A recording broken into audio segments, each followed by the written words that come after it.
Papa, baba, mbote na bino, sango malamu yango omoni na mesa, ba visa kili, wenze ya ba visa nde agence Smart Consulting, bosa na biso confiance na $500 ya pamba, ozo matavion, ozo kende Turquie, tembeza te bino bozo mona, ba visa yango etandami, kutu mususu ezoya deja ba visa yango awa tozande na lizi baya ba visa, boya ebele bosa na biso confiance, na $500 ya pamba na Smart Consulting aucun autre Turquie. Bon, nous on va doute, pas douter te. Awa na agence Smart Consulting, ils ont l'assurance, ils ont la rapidité. Ozola nanga camarade, cousin, cousine, ils ont la blague tes en autre côté, la réalité. Bon, on a fait check doute le roi yo, check paiement on l'a rangé, on s'est retrouvé dans 2 semaines, on dit papier check vraiment agence Smart Cosmétique. Thomas, talandenge ba visa esi ekwaye belé awa na agence de voyage Smart Consulting na $500 ya pamba. OK, ina yo mboka papaya. Peuple congolais, mbote na bino, to les cas qui déjà mbala liboso, o eza deuxième fois to les cas lisusu, ba visa yango yo, ya to eza ya Canada, la fois passée to le qu'ils aki pour la Turquie. Les lots yango eza ya Canada, $500 ya pamba. Ozo voyager, ozo ke de Canada, tourna yo pe ezali. Les cas d'agence Smart Consulting, nous allons au Grand Willery, $500 ya pamba au voyager, ok na yo Canada, ok kotanga, ok tourisme.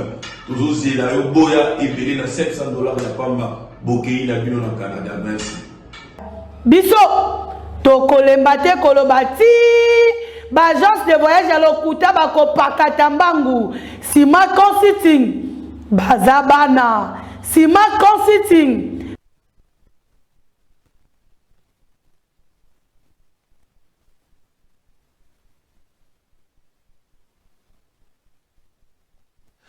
Et si Kabozali topesi binombo c'est vendredi 9 septembre 2022 on a biso plateau de vérité. Mokolo ya suka ya mosala pona ba congolais beleza libongo surtout mingi ba basala ka semaine anglaise mais pona bande ko mosusu ba kokoba kino mokolo ya lobi Kinshasa actualité tikali dominé na pénurie ya carburant ba file d'attente ezana no kaka na ba station banzele zali vide pote mituka belé bimina noté ministre ya hydrocarbures mokolo ya mercredi apesaki makanisi nini esengeli kotambola na likambo etali pénurie wana Transco abakisaki uto mokolo alobi plus de 100 bis mpona koya kosipleye mais na compte ya ministère ya hydrocarbures batalisaki ete baréduire kaka quantité oyo batekelaka na bato mpona bavoiture ya mike autre bakopesaka yango 20 litres jipe ezaka mpe appellation moko abusive bamituka ya minene babus bakozwa 30 litres mais constant sur terrain ezali ke bastation ebele ezoteka te ministre alobaki teke carburant eza te malobaki stock eza moke bastation ebele ezoteka te quelques stations esika bato bazoteka boremarke bambouteillage eza makasi na bakona wana mpo bato bazoya ebele na esika wana na quelques stations na ville province ya Kinshasa population aza kodécrier comportement ya bandeko mosusu bandeko baofficier supérieur et généraux ya armée population za ko décrier comportement na bino ndakisa na station Kobil na rond-point Mola un officier supérieur de l'armée a ko somba carburant a sombi carburant na ye na jeton na ye ba pesi ndenge zo ka jeton ba sombi lisusu carburant atiango na ba bidon usani mo liboso pesi ngo na ba petit na ye ba Kadhafi ba teka ezali ka moko etongisaki bandeko bazoma ki na sika wana général Sibano Kasongo pe mokola le batalisaki ete et si comme le gouvernement a annoncé aussi a pris dans la station service donc bandeko bon mati ça peut priter au son la population c'est vrai déjà carburant comme il passe bon mati ça peut priter botika na principe o ezana déjà elle est carburant bani motako na ngota taboka ko ina piège wana azoto kabanda banda ki li babe na ya tekele yango na switch ya ministre zoke zaki piège na ngongo azo sambela je vous salue Marie notre père nyonso ici.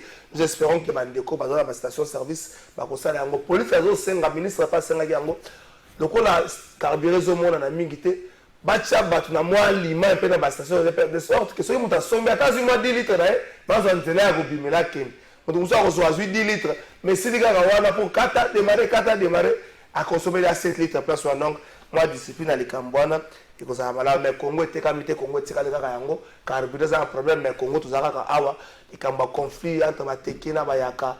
Il y a un comme qu'on peut ça passer. Tout ça, l'implication à Bako. Tout le monde qui va comme ma kimia, la carte à l'Ikambouana, les Alikamboumou, ko Sengeli, ko Sili Sango, la Lombango, ba Congolais. Quel que soit le problème na Bango, ba Congolais, ba Mesana, ko Bika, Eseka Moko, ko Bika. Elongo liboke ba Congolais ba vanda ka bongo makambo nganaza musuku nganaza muyanzi nganaza mu eza biloko moko atina te Congolais tous a peuple moko tous a la bolingo tous tikala moko émission alelo ya vendredi alelo nakoloba alelo émission alelo na pesi ba député mbote ça s'appelle la solidarité na bino 21 000 ou pas solidarité solidaire à député. Est-ce que dans ma transport, vous êtes solidaire, n'a pas ça vendu. Au comme vous savez parler ça de Dieu, bah dès qu'il y a deux slombas, ça robi ma boisson, bima. Et il y a ça n'a pas les ça, ah la bosse, il y a deux slombas, ah ça n'a pas les ça. Maître Junior Bakoke là, la pession botte. Ngape la pession botte de Trésor Kalafay Ramazani et beaucoup plus téléspectateurs bazolanda biso na pesi bango botte. C'est un honneur. Na tongo lelo, to ya to kabola makamamboka, to dénoncer place qui rébellieux ezali to qui sabotage ezali et qu'on appelle malam la personne mbote na chef de l'état le commandant suprême des forces armées Tshisekedi Tshilombo Félix la personne mbote na président ya parti nanga honorable Constantin Bengele côté Tamuk na personne mbote na ba congolais ba chef ba institution nyonso papa Modeste Bati le ko président Sénat papa Mbosso Nkodia azami na Belgique ouais na personne bango nyonso mbote ba ministre premier ministre Sama Lukonde le vrai warrior wa Sala Musala. Merci. Peuple pas antidaté du Kambumoko à niveau à FPI. Est-ce vrai? Je ne sais pas. Je ne confirme rien. Je peux savoir ce basango. Ma grade moko peut s'amener na FPI, on va le mettre na comité sortant. Ba antidaté qui yango et sali makelele ba jaba tomboki. Merci na opportunité hein to éclairer na ba imboka o les autres salima na FPI ezali sabotage to rébellion na kwa bisa ondeko tata mokonzi mboka nde moto azwaka par voie d'ordonnance pour la nommer un mandataire tango le comité ya Patrice Kitebi Kindaki bazala qui frappé na ba gestion na misolo ndenge alo yenge bande au Kambayango. Lorsque le ministre vient de mettre en place bato ba kwasime intérim et ça ba nomination on a dit ba désignation le parallélisme des formes et des compétences ça c'est les droits administratifs seul le chef de l'État o azali na pouvoir ya ko nommer par voie d'ordonnance parce que toyiba manate bazala ka nommer na ordonnance ministre de l'industrie a désigné arrêté naie batomi balé basala intérim nous avons kasala qui erreur grave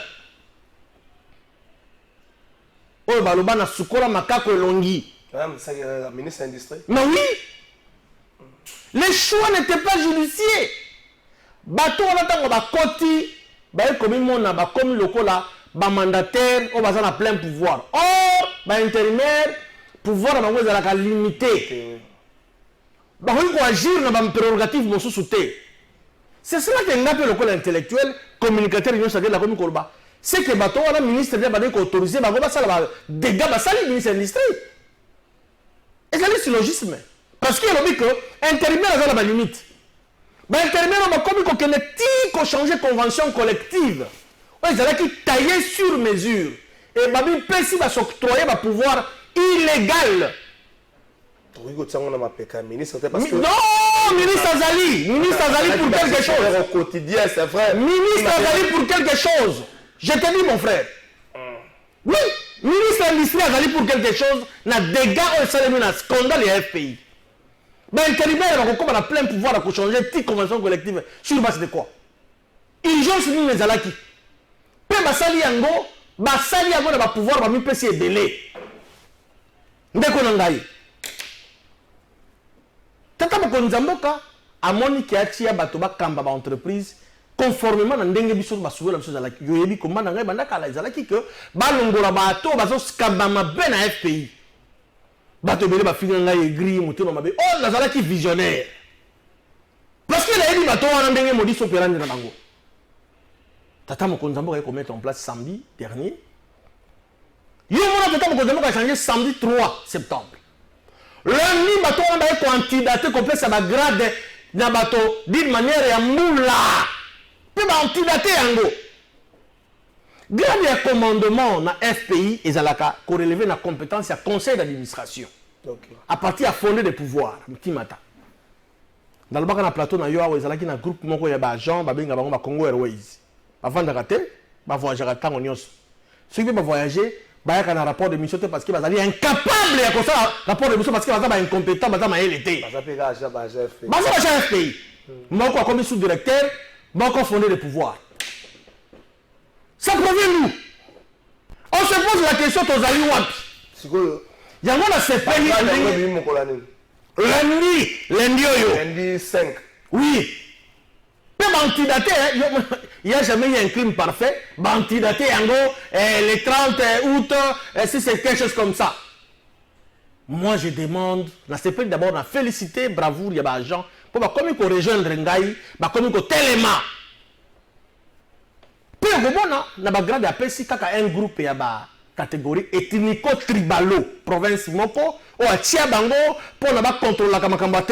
Vous imaginez que un monsieur azalaki awa tango kité bazalaki batindaka na kasumbalesa pour na ba intérêt na bango pour kuna babi kuna moi miel ekotaka kuna simbite bazongisi na Kinshasa ba pesier tout un service jeté na FPI mais si on a mis là comme sous-directeur balokota son cursus s'il te plaît balokota moi si moko na bari à Chicago je dis bien balokota moi si moko na bari à Chicago s'il te plaît je sais quelque chose balokota moi si moko na bari à Chicago baya ba nommé na grade à fonder le pouvoir oh ebi ata ABC à FPIT asali ata I na nete na promotion ba comité sous-directeur yebi sangai na zo senga na nouveau DG monsieur Bertin Tshisekedi l'annulation purement et simplement ya babouzo basali wana et puis na yoki ki bako bazo salaka ba file ndeko luka place déjà azali ba bona ye bozanga soni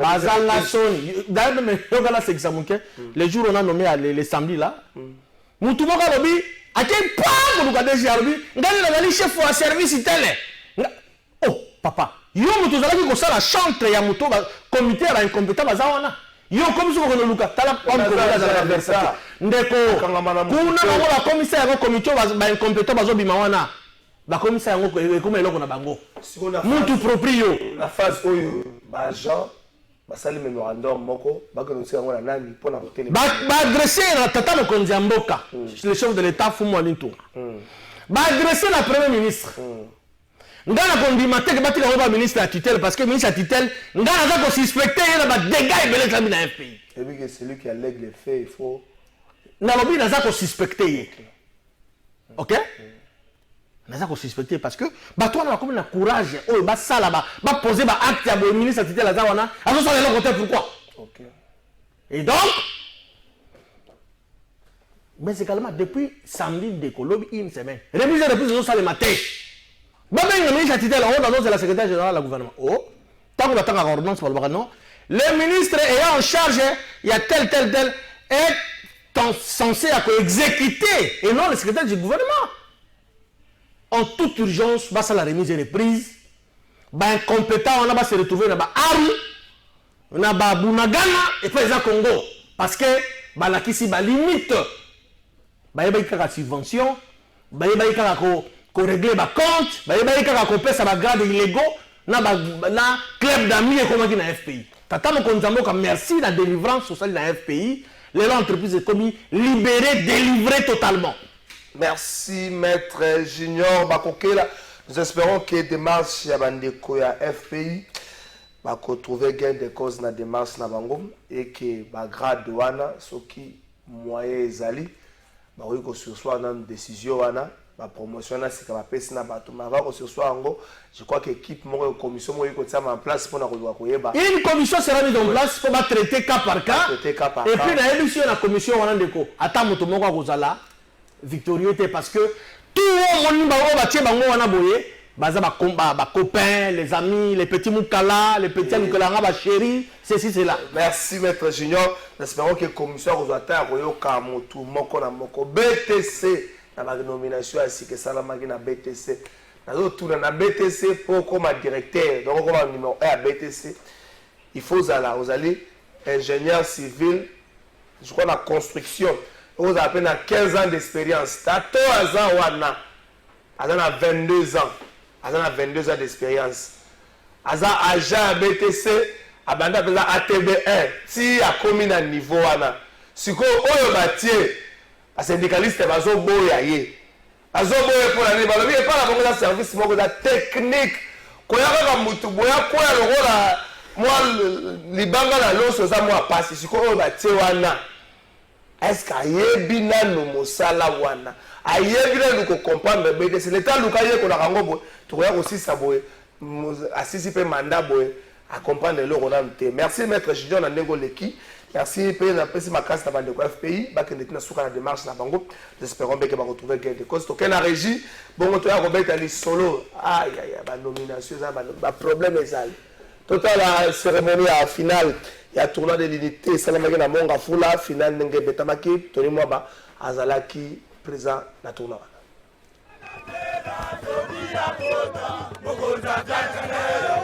Finale ya tournoi de foot interquartier na commune ya Mongafula et betamaki mokolo ya jeudi 1er septembre awa na terrain Tumba toujours na commune ya Mongafula. Finale oyo epozaki équipe ya quartier Kimbwala pe collectif de jeunes conscients ya Masangambila.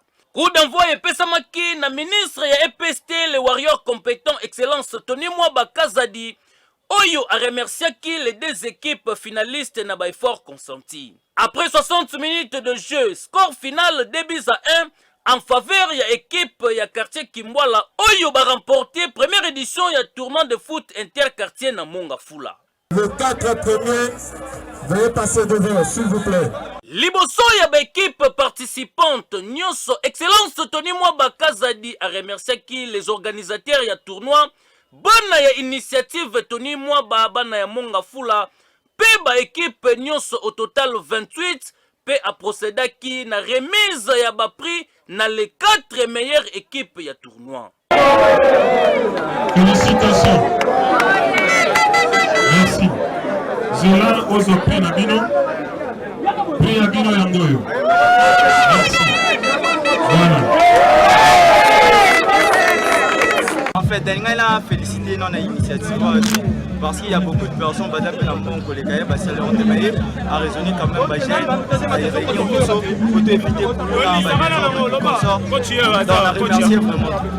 Boyebake na tournoi Oyo, quartier Mamaye Mwabimaki 4e, 3e place quartier Matadi Kibala, 2e place CJC Masangambila, P équipe championne quartier Kimbwala.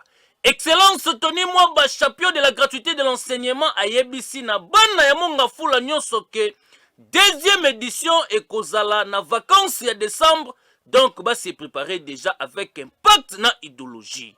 Pessa passage. Merci Francis Béa Clovis Odinga Juice Bongeli, staff de travail na bango mokolo ya lelo. Ça Baudouin Clovis Baudouin comment mon gars Baudouin Sita. La réponse la confiance de monsieur Gabriel Chabani est pas Zali Baudouin Sita. Vendredi à l'heure sous qui émission. On va député na commission ça va comme la bino na otanga ba député. Otanga ba député 21 000. Est-ce que ça y a un autre moi je ne confirme rien autant que va député mais les malais qui va député va renvoyer sur la loi des finances mbonga militaire va renvoyer sur la loi des finances mbonga fonctionnaire sur va renvoyer la loi des finances pourquoi bango va renvoyer sur la loi des finances et c'est quand tout le monde a malamu te ngwa oui c'est la ça fixation sur ça non ça fixation sur ça et ça mbonga contribuable congolais c'est les canadiens on appelle sur mbote porte-parole il y a parti à Pius Mwabilou CNC la pression monte Mbote Ndeko Trésor, Mbote Nabalandi à Plateau de Vérité, Congrès national congolais, parti Nabiso, parti Nabino, parti Yamanamboka Pismabilu, et Pesio merci. Nandenge Ondimi, Kopesa Biso espace na Tongo pour que Tokabola ya Biso makanisi na bakongomani baza kotala biso. Ba biscuit. Fona epsa na batuke na gouvernement boaka na ministre mokote. Boza ministre pe vice ministre. Oui. Vice ministre mwana mboka Sami Adubango na PCM Bote Sika Zalinde ko ngai na PCM Bote wana baza vice ministre Affaires étrangères. Affaires étrangères. Sami Adubango na PCM Bote pe makasi elenge sala musala na yo long kobanga mutu te tosaka kasala musala na yo wana keta pa liboso mama de guerre pisma banda bolongola zoe esila non biso toza kobenga ngo de guerre pisma te biso toza kobenga ngo délogement administratif. Eza problème ya baterme te biso toza kobenga ngo bongo pe il faut tobenga yango bongo parce que c'est effectivement ce que eloko eza kosalema donc eza délogement administratif eza ko continuer ezala ki ko concerner bato moko te eza décision au gouvernement ezui pour na ko récupérer bandako na ye et donc mosala eza kokoba Roi Baudouin, Likasi, Kauka, quartier Nyonso, avenue Nyonso, place Montoaïba, Azoanda kwa l'État. Non, mais cause. Na éviter ceux qui verbent, pour les verbes koyiba, ils ont ça la bino passe. Koloba koyiba te. Na lobby, mais ceux qui ont au vani nanda kwa l'État. Na ko za locataire mo na umeli mutakoza mbongo azate na kandi. Non, papa. Yo makambozo beza normal. Mutakoza mbongo azate. Papa, na le biboy. Musala wana mwana mboka pisu mabilo azako koba na yango. Message na zana yango na makambo etali ba délogement administratif eza que bato oyo bazwa bandako ya l'État. Bakanisa te que soki babimisi bango na bandako wana esili. Bako continuer na ba montage baza ko sala na lokuta baza ko buka na ba réunion na bango basala ka yango na siège ya parti moko eza na boulevard mosusu basala ki yango na kermesse moko na Gombe ba yokani kermesse na Gombe zaka kermesse na Gombe zaka moko ala ko tay facile est-ce que nakolo banaka te ngala soko pese kana zote sa bali ngana no maloba ngana sisi okuna zaka na ngamba message eza boye soki oyibaka ndako ya l'État ko kanisa te soko za ko vana ndako ya l'État papa makamona za koloba eza ko engager ngai soki oyibaka ndako ya l'État ovanda na ndako wana pendant 5 ans, 10 ans, 20 ans. Kokanisa te que ceux qui babimisio est sili. Parce que article 258, il y a code civil et lobby boy. Ceux qui ont causé moto préjudice, il faut réparer yango en termes de dommages. Et donc, procédure est causala engagée pour que mutu nyonso oya vandela ndako ya l'État afutela yango mbongo te oya abotola ndako ya l'État afutela yango mbongo te akoka ko dédommager l'État. Deuxième partie ya bitumba ya pius mabilu yango wana lokuta bobuka na bino kofinga bofinga ye réunion bosala na bino mais ozwanda kwa l'État ofutela yango mbongo te yeba que conformément à l'article 258 ya code civil ba action judiciaire et kozala engagée pour que l'État ezala remis na droit na ye. Donc ozoyebisa bango ke dossier silité. Dossier silité. Dossier est silité. Bino bo continuer ko sala ba montage, bo sala ba lokuta na bino, bo sala ba réunion, bo tindaka ba journaliste, bo tindela ka bango mbongo ba fingaka. Que suma bino aza ko sala na lobby hein, na lobby toyebi. Ngai na yebi makamona za koloba izo ko engager nga na yebi makamona za koloba. Que suma bino a lobby boy. Akozonga simate. Ozwanda kwa l'État au vandele yango ndenge mibeko lobi ceux qui ont causé préjudice na motu faut futaye au dédommager les actions seront amorcées engagées pour que moto na moto a calculé na vanda pendant 10 ans na vanda pendant 20 ans to calculer au futi mbongo na dégérade l'État a trouvé compte na ye zamba sunga ke tango ba calculer wana ko sala ma dialogue moko yate osoki dialogue ye dialogue moko ko yate ezape ndako ya mama Nyamugabo non problème awa na expliquer awa na Roi Baudouin problème awa naza ko comprendre te pourquoi les gens s'en prennent à Pius Mabilu ezakaka méchanceté, ezakaka motema mabe, ezakaka lokuta, ezakaka kozanga bolingo ya mboka. Lopango oyo oza koloba ya mama wana ya Roi Baudouin numéro 75. Oza 86 ou 82. Eza 86 ou 82. Déjà ce qui a le bic est azoa yango na 86 ou 82 nga nazo ko comprendre te parce que lopango wana tant portefeuille na urbanisme habitat basali remise reprise. Lopango wana ezalaki repris parmi bamapango oyo eza ko appartenir na l'état ndeko. Na ye awa avec une série de décisions. Parce que landi maman na TV, maman na landi na TV, na yebi ke baza kokosa ye pendenge banda kokosa bande ko na biso ya likasi, kende justice, loba na média, to yebi ndenge sale kaka, finalement bato baza kotindere ye bazo bende kala mais bango moko au fond de ba yebi que plus mobile aza na raison et puis plus mobile makambo asali asale limboka. Nazana arrêté awa, arrêté ministériel, na bandana arrêté à 2013, arrêté ministériel.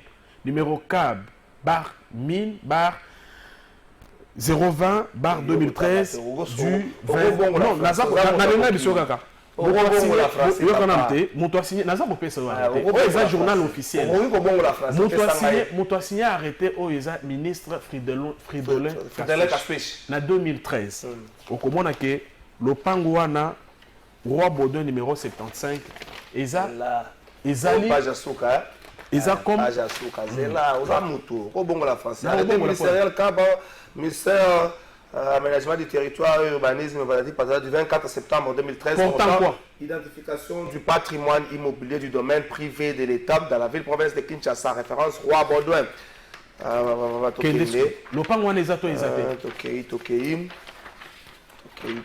Page Asuka. 75 Roi Baudouin X 3Z Gombe. Wana na 2013. Na 2013 plus Mabilou Azalaki ministre na urbanisme et habitat. Nazana arrêté il y a 2016. La route Matadi Bokeba. Yo kana zela na c'est pas route Matadi. Eh voilà côté na ngai zela. Faut qu'on prévenir. Route Matadi Bokeba. Route Matadi numéro 4. Numéro 5, numéro 7, numéro 8, numéro 9, numéro 10. Numéro 11, numéro 13, numéro 15, numéro 17, numéro 19, numéro 20, 21, 23, 25, 27, 29, 30.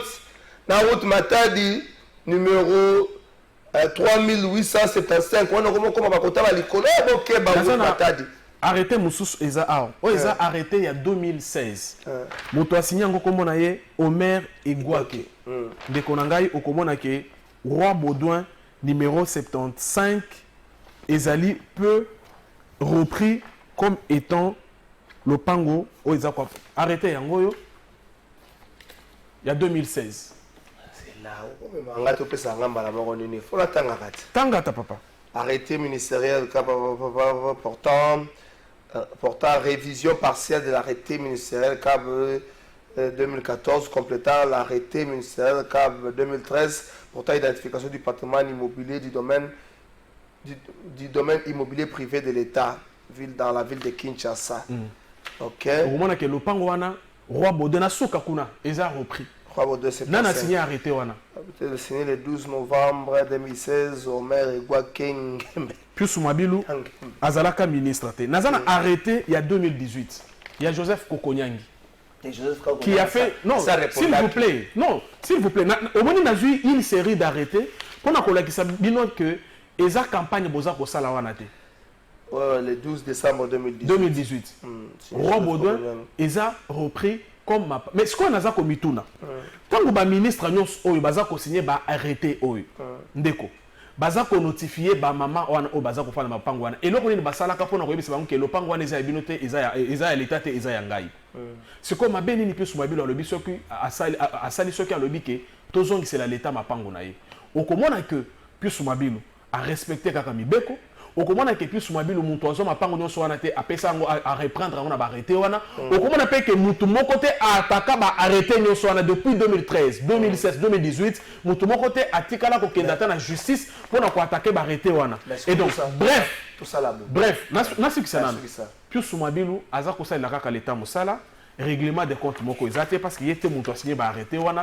y a côté le pango wana na ba domaine privé de l'état alors bika na bato ba occuper que le pango wana illégalement comme alobi na bato ba occuper que ma pango nyonso illégalement que botika ma pango l'état il faut à trouver compte na et donc kobima na lopango eza sukate au vanda na lopango bongama parce que conformément à l'article 258 du code civil l'état est entamé ba démarche ba action judiciaire pour que vous calculez, vous payez le préjudice nyonso vous causez dans l'État. Merci. Andeko, moni ngala za mwana ngalema. Za mwana ngalema. Na moni biloke bele sidi ngalema. Olego baluka na sima boya ko yebisa na biso que non ato bimeza problème te.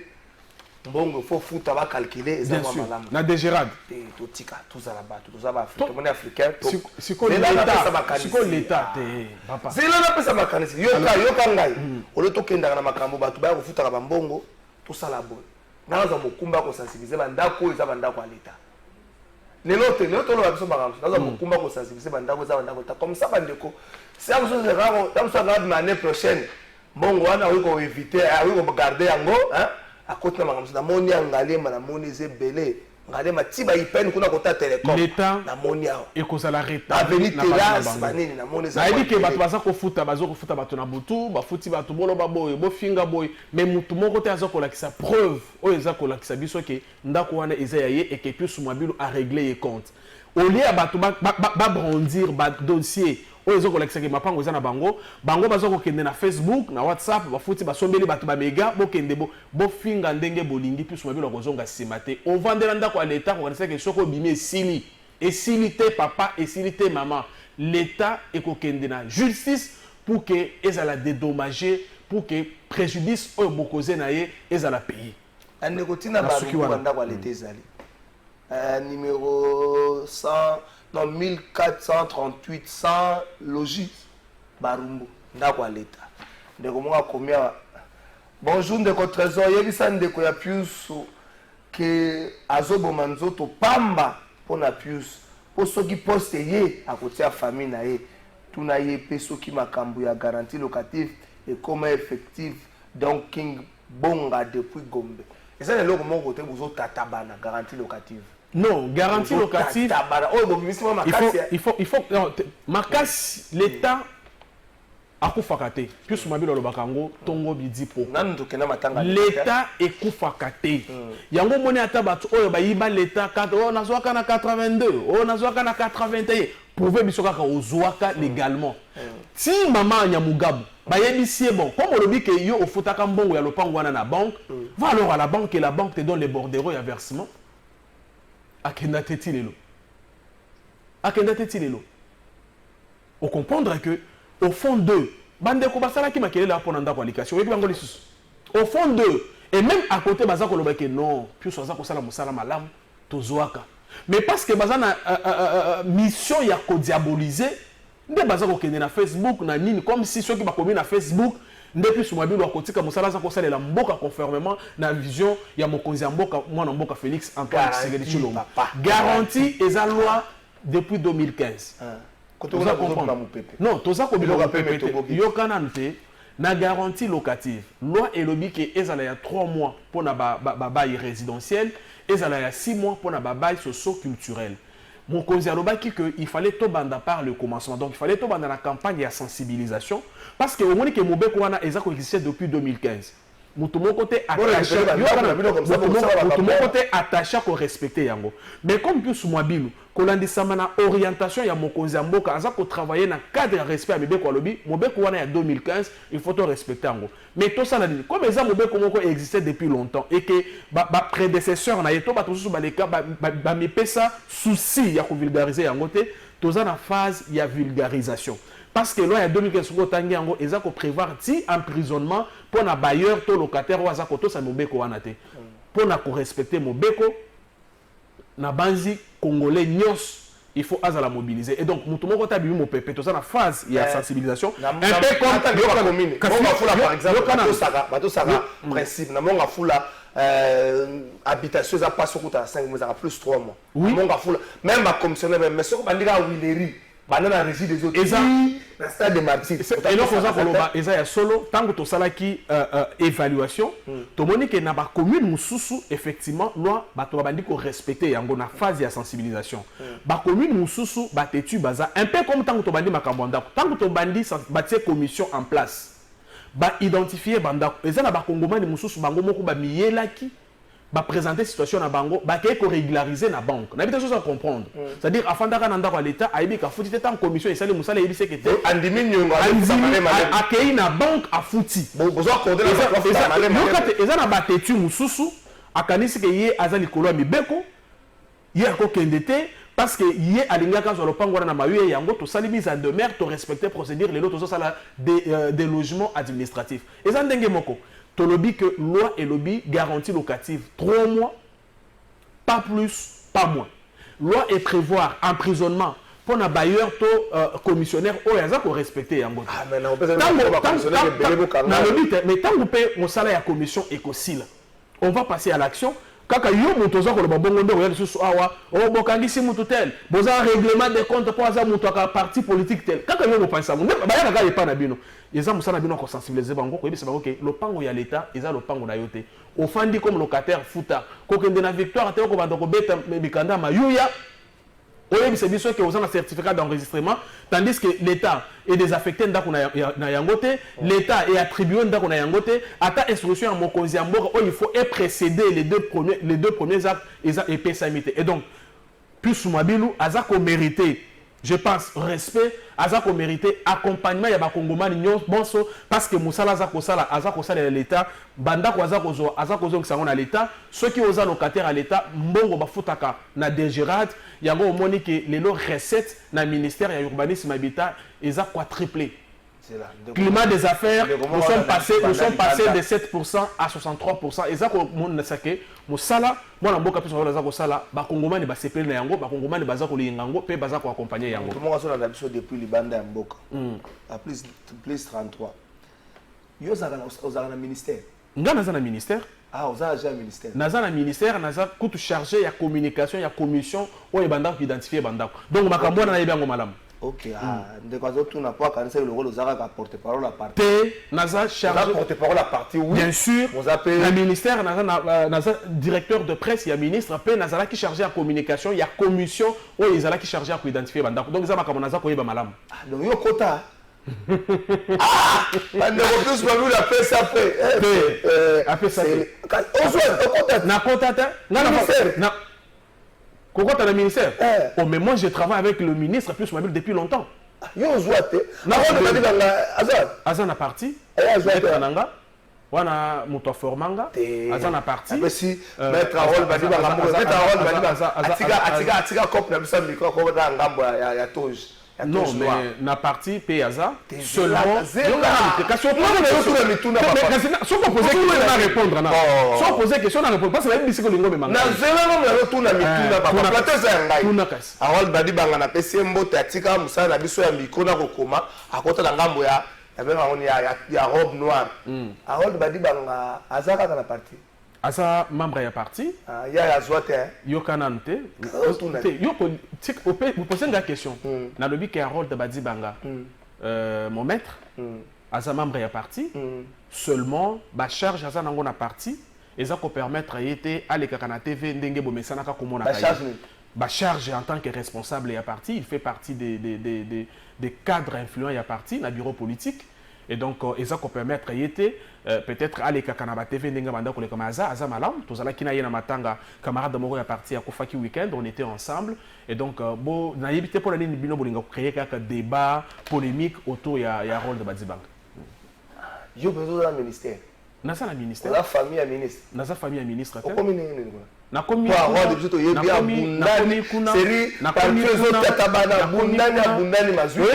de répondre à la question na wana naza ko banda na kombo ya bana congrès national congolais nyonso nako pesa d'abord longonya na mokonzi ya mboka bana mboka Félix Antoine Tshisekedi Tshilombo oyo asali ba mandataire oyo bauti na congrès national congolais confiance est-ce que nako évoluer ozo kata katanga mingi papa ou bien olingona le bon olingana le bateau ni kasi yo poser la question oyo la communication na oriental kasi te na oyo la communication il faut na oriental donc parce que yebi que na ba communication au niveau de stabiliser na oriental on besoin ngate na le biboy Congrès national congolais na autorité morale na yango mona mboka Pius Mwabilu Mbayi Mukala na président ad intérim na yango mona mboka Meshak Mandefu Mwela na bakambi na yango ba Harold Badibanga ba Junior Kipulu ba Stéphanie Mwabilu ba Christelle Mwabilu ba Ben Bonga ba Olito Maki ba Pafil Papado na lobi bango nyonso ba pesi mokonzi ya mboka merci na ndenge asali confiance na ba mandataire oye ba wuti na rang ya Congrès national congolais. Congrès national congolais et lobby na ba Kongomani boye. Ba mandataire oyo baza lelo nommé par mokonzi ya mboka bazala ki nommé na kolendisama na formation ya mutu na kelasi mutu atanga na expérience ya mutu pe na koloba na esprit na yeto disponibilité pour na kosala militantisme au sein ya Congrès national congolais. Et donc makamutu so boza koyoka boza na zo koyoka na ba réseaux sociaux ndenge bino pe boza koyoka yango mais biso na Congrès national congolais toza calme toza kimia toza ya kovanda parce que makambu nyonso esalemi normalement. Et non quoi mi balé na ko rappeler na ba Kongomani boye Congrès national congolais CNC parti à moi mboka Pius Mwabilu ezalaki créé avant élection il y a 2011 moi mboka Pius Mwabilu azalaka na PPRD tango moni ke makambo mbilinga ezalaki kuna alongwa na moi akoma démission na ye pona ko signifier na bakambi ya parti na ye yakala que makambo naza komona awa naza ko sepela ngote ngai naza na engagement ya kosalela mboka et donc il faut na créer parti oyo kozala totalement au service ya nation yango to créer na Congrès national congolais alongwa na moi et yebani alongwa na moi et yebani et donc lelo oyi depuis 2011 Congrès national congolais est le premier membre dans le gouvernement en 2016. Dans le gouvernement de Sami Badibanga. Vice-ministre au transport et voies de communication. Tant que vous avez CV, parce que pas na biso ezalaka soki moi opportunité eza ba ko senga CV, ba analyser CV, ba tali mutu oyo aza parce que soki totinde ozaneti to 8 joueurs na biso, totinde na équipe nationale. Soki akeye kobeta il faut asa la fierté na biso. Na moment alors que c'était le tout premier membre du gouvernement au Congrès national congolais ils allaient comme membre de la famille à Pius Mwabilu te mutu akenda atindaka Sami Adubango Aoto oyo azalaka président fédéral ya Congrès national congolais na province ya Ituri ye mutu akenda premier gouverneur je vais même dire premier commissaire spécial ya Congrès national congolais oyo mwana mboka Pius Mwabilu affaire nommée ezalaka membre ya famille ya Pius Mwabilu te c'est Marie-José Ifoku mais pourquoi tu connais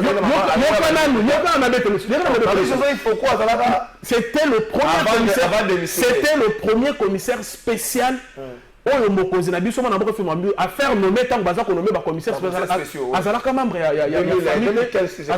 ya famille ya Pius Mwabilu te premier directeur ya cabinet ya ministre Pius Mwabilu tant ba nommé ministre c'est monsieur Richard Mukwala il est vivant il est de Bandundu azalaka membre ya Pius Mwabilu mon frère non Richard Mukwala nalobi aza professeur na Unikin il est vivant aza gendre te aza famille te tout comme il faut que aza membre te aza famille te tout comme Adubango aza membre aza famille te tout comme nga naza na cabinet naza membre naza famille te et donc salemi ezake le Congrès national congolais regroupement Alliance pour l'avenir dans l'ensemble on nous a donné 4 entreprises na 4 entreprises totali CV ya moto na moto na sokimo batindi honorable Feza originaire ya Mahagi sokimo wala pe moto na bino na ligne maritime batindi honorable Mangaya originaire ya Équateur vous en comprendre na office de route batindi professeur Kikangala na bino na OCC nde bazui batindi Christelle Mwabilu batali CV ya mutu batali formation ya mutu batali expérience ya mutu pe batali et disponibilité ya communauté pour les besoins que ça le débat na Fezate pour les besoins que ça le débat na Janote pour les besoins que ça le débat na Mangayate débat ezaka kana kombo ya Mwabilu pour nani yango tolobi eza ba miyibi ya bandako ya l'état kasi bangoyokana yebiso nga naza koloba naza molobeli naza koloba makambo naza koloba eza koengage CNC mobimba eza koengage autorité morale ya CNC oza comprendre makambo naza kobeta awa omoni bajournaliste oyo baza lelo bakomi bacamarade ya bato bayiba bandako ya leta batelelaka bango bambongo mpona nini vérité eza kosala bino mpasi mpona nini kalafa vérité boza kolinga yango nalobi boye est-ce que yo okolinga mboka oyo osepela na mosala mpusu mabilo aza kosala te yo okolinga mpenza mboka oyo osepela na mosala mpusu mabilo baoyo nyonso baza koloba na bareseau sociaux lelo naza koloba awa ndeko na ngai tolongwana na Congo tokendela na mikili parce que biso tolinga koimite mingi makambo ya bapai toke na États-Unis. Est-ce que le fait que George Bush George Bush père asala makambo na politique ya États-Unis et pekisa na George Bush Junior parce que azalaki na vocation politique il est passé la politique na États-Unis? Est-ce que la France le fait que Jean-Marie Le Pen a géré parti na bango Rassemblement National et pekisa na Marine Le Pen ceux qui a na vocation politique a na expérience a kamba parti à parti na bango? On ça peut se la foutre avec l'enfant que... Vous allez comprendre. Est-ce que si Jean-Pierre Abemba Bombo parce que Zala comment Abemba Saolona, ceux qui azana elo kwa kosa la pona mboka ya kosa la ngote, okomona que za campagne de diabolisation, il y a méchanceté, la motema mabe, ne ba lobby, zéro to ba lobby. Ba lobby, ne ba lobby v Maradona. Sera mon l'espace. Je parle du ministre. Sera mon l'espace, attendez la famille mais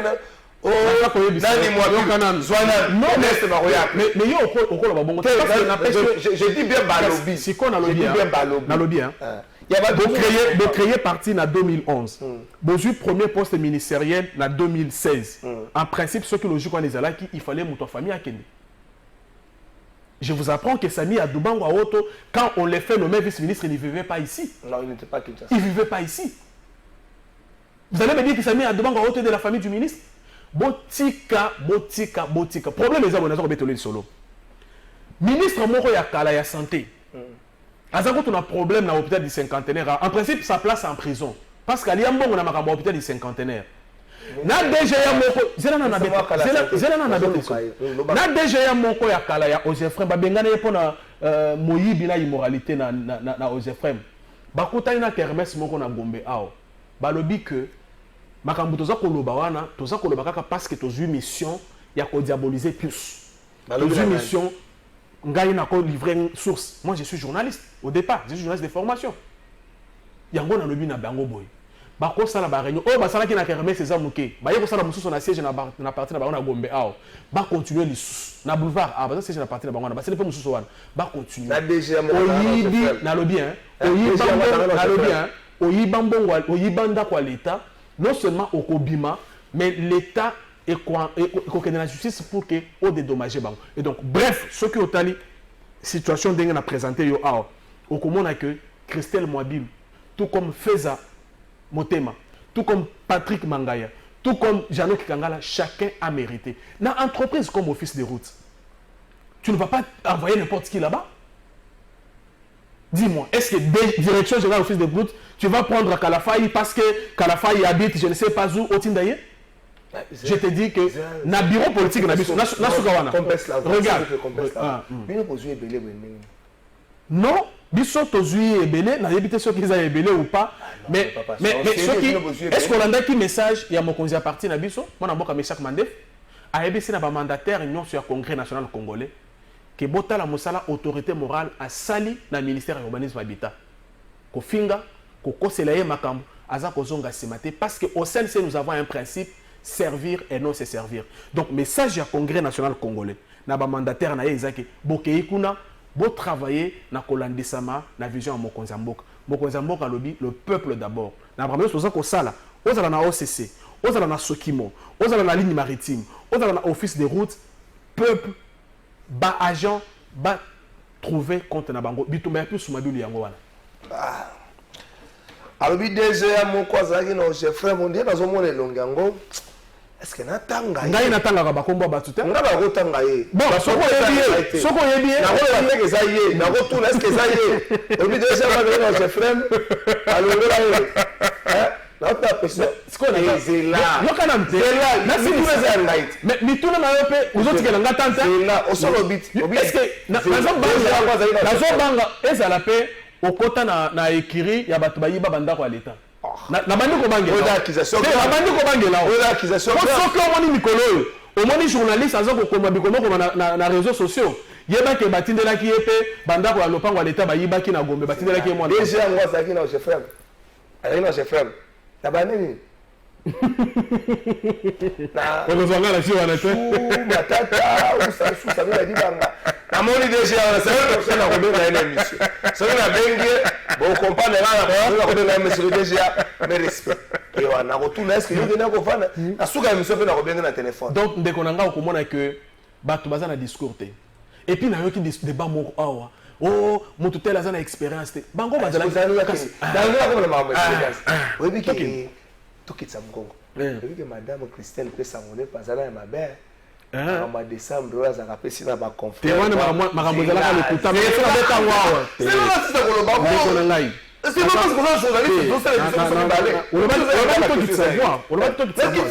kasi nazoloba na yo te 30 secondes non mais nous craignons que les pires arrivent encore alors c'est ça non mais à la fin de l'année yokana yebisa yo omoni makambo nyonso eza kolobama na oyo elobama eza kaka bato motema be nga naza na grand respect mpona la presse bajournaliste na biso mais yo mpe ndenge ofandi wana oyebi ke bamoto noir bakoma ebele lelo okoma obeti moto article oya kolanda ye po apesa yo mwa lar toyebi makambo wana ndenge esalimaka non mais mpona nini oza nga mpe naza kosatake na nga moko te ndeko na ngai naza kosatake na nga moko nalobi te ke bajournaliste nyonso eza na bajournaliste bazosala mosala na bango malamu mais eza na bamoto noir bakomi nde ebele bango nde baza kosola biloko wana nalobi na bino boye nakoloba na bino boye loba lokuta diabolisation ebandi lelo te mais ce n'est pas pour autant que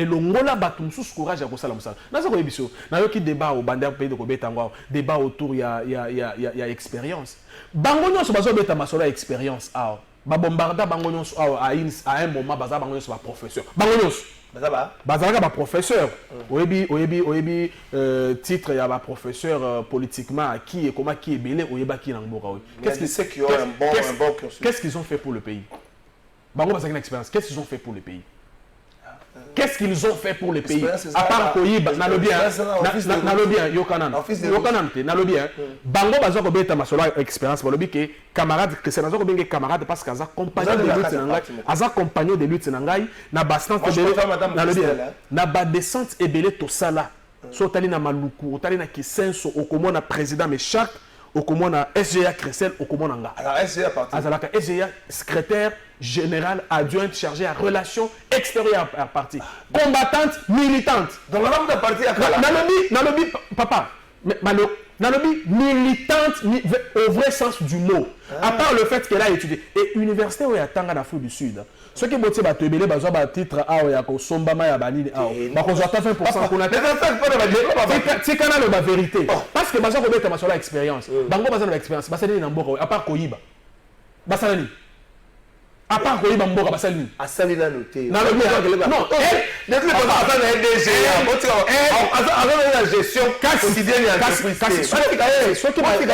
ceux qui baza ko s'attaquer na epona nini to baza ko s'attaquer na famille autorité morale na biso pona nini yango biso to lobi to yebi que eza ba yokana moi souligner dans la carte parti obi moi la souligner autorité morale dans la carte bon ça biso ba commoto on joue ko bima comme tout ça comme na matière na lobi est-ce que yo opekisi na bakoko na bakokololo na bana oya ba Nelson Mandela bato batonga ba créer ANC bazala na ANC bango nde baza ko gérer Afrique du Sud tilelo totika hypocrisie totika motema mabe oza comprendre expérience bino ozaki na expérience à part koyiba bosali na mboka et subino et puis bozo koyoka tama wa boyibi bodetourner mbongo oyibi mbongo na FPI oyoka banda kwa l'état oya ko fanda peke ozana expérience ya moyibi.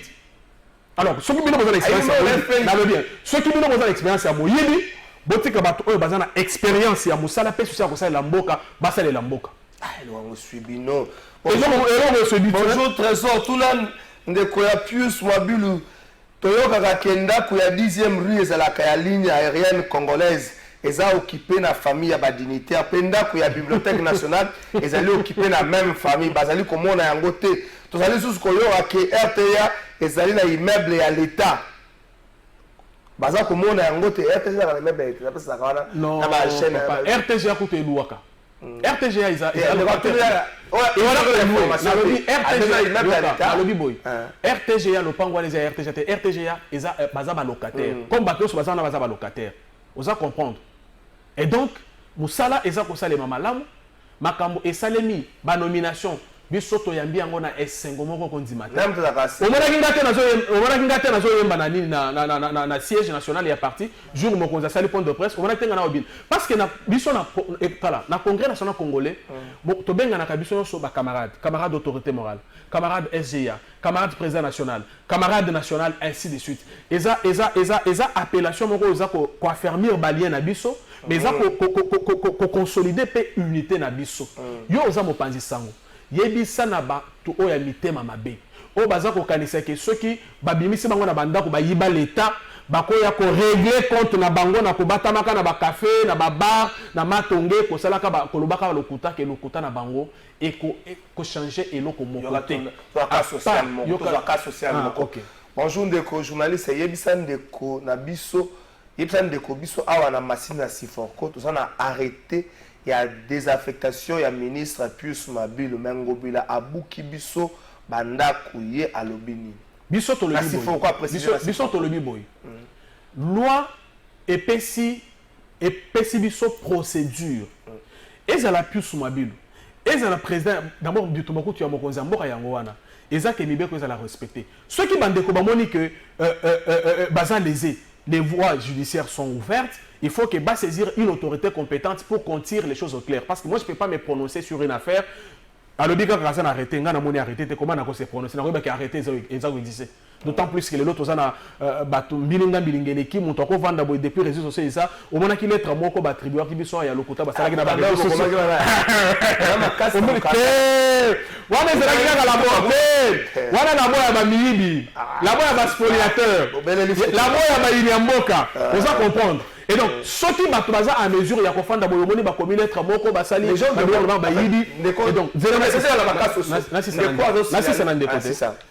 na éviter ceux qui documents à Zakoloba et ça il y a solo to eza lokota d'autant plus que lokota et les kimingi donc on a quoi se prononcer bonjour trésor awa ndeko invité azoloba pour na banda ku ya l'état pourquoi pas ba signaler bisoté pour toyebaka déjà qui kalaté tozo koma ba locataire non mais enfin il faut sensibiliser madame la il faut sensibilisation Moussala tozo ko sala pour sensibiliser non et tous ces arrêtés ils sont dans le journal officiel et la plupart des gens au Rwanda qui occupé banda ko ils ont été notifiés tant que bayeli bango mise en demeure ba pesi bango notification ba mettre à leur disposition tous ces arrêtés et yo za mopanzi sango si ozolanda mama nya mugabo to landi bande ko mususu oyo bazili bizaki na ndako est-ce que vous voulez nous présenter un acte contraire Maman Claudine Lumunga bande ko ko na kofuta na banda kwa leta na bakan okenda ko luka nini otiki no site ko zanda ko ka leta otiki site ko so banda ko na chambre de tir ko so bande ko banda na chambre de tir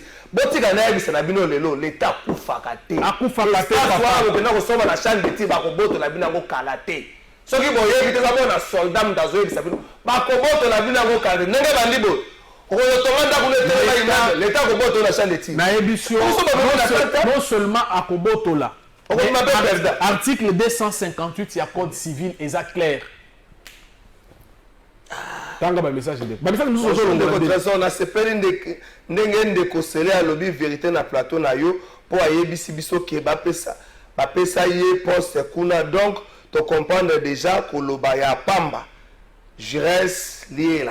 Et monsieur comme na souka na souka. Ba message nous ça la tanga loko mo uti na Brazzaville. Ministre d'État na Congo Brazzaville a touché 17 millions de francs congolais. En dollars, ils allaient 30 000 dollars. Ministre simple a touché 14 millions de francs CFA. En dollars, ils allaient 26 000 dollars. député national na Brazzaville atouchaka 5 millions de francs CFA en dollars ezali 10 000 dollars. Conseiller municipal ou départemental, ce qu'on appelle en RDC député provincial, atouchaka 350 000 francs CFA en dollars ezali 700 dollars. Préfet d'un département ou appelé gouverneur de province à 4 millions de francs CFA, il a dit ici 8 000 dollars. Maire à Brazzaville, maire à Brazzaville a fait la Pointe-Noire à 4 millions de francs CFA. Donc, honorable Moukeba à Brazzaville a touché à 700 dollars. Honorable Moukeba, c'est 700 dollars, à préciser. Par le député la ville, 350 000 francs CFA, 700 dollars. Bon, on a évité. Honorable Moukeba à Kinshasa, touché à combien? Pour le député national, il y a Brazzaville à touché à 10 000 dollars. Il y a Kinshasa. Dans le but de côté. Et monsieur Alele Sili, merci de nous répondre à l'invitation. Merci Ndeko Trésor. Bana Congo ba se laisser distraire te na ba ini ya mboka. Makambo nyonso eza koloba meza lokuta ezaka ka campagne ya ke ba décourager mwana mboka pisu mabili na musala za ko sala mboka. Mais yepe alobi akozonga simate tant que mokonza mboka alobi ke peuple il faut que et se retrouver moto na secteur na ye il faut sala musala wana na respect ya mibeko yango aza ko sala na urbanisme habitat. Merci Sele Kanangila Clovis Odinga, merci Francis Beyatobandaka na semaine de Souki Sakanayo, merci Nayo Juice Bongeli, merci. Précision moko 30 secondes. Bato ministère à finance, makamoko le bama kilobi na plateau awa. Biso toza contre bino te. Batanga ki John Kitungwa non pas parce que toza contre eux. Tu vois problème na John Kitungwa, te simplement John Kitungwa, c'est un nom connu, c'est une référence dans le ministère wana. Tango yo sali le rôle coordinateur à cellule financière à ministère à se retrouver directeur à Zan Esika Repénété yango to bat kombone tangamaki awa toza contre yete ba to plein ministère à fonction publique ministre à fonction publique Jean-Pierre Liawaza Mutomayele toza contre yete ala bela Mutomayele c'est connu, c'est un homme intelligent simplement moi arrêter plutôt ba nom ba grade wana et sali moi o et sali yango toza ko senga na lokola Mutomayele atala. Est-ce que ma service na SLC et lié Moussa na ndenge sengel? Est-ce que ma kosi était? Est-ce que ma tidé dans cela ma bête atala? Ba ndeko pa ministère à finance to yebi ke et ça va te belé ba comme ba directeur Sam Esika Moussala. Est-ce que ça y proposition ministère na bino pour ministère na bino alobi a proposer ke loko moko te émission Alele Sili weekend malamu pa na bino congolais linga mboka na ko le kanyoso tikala confiance na mboka na yo to éviter buzoba. Merci.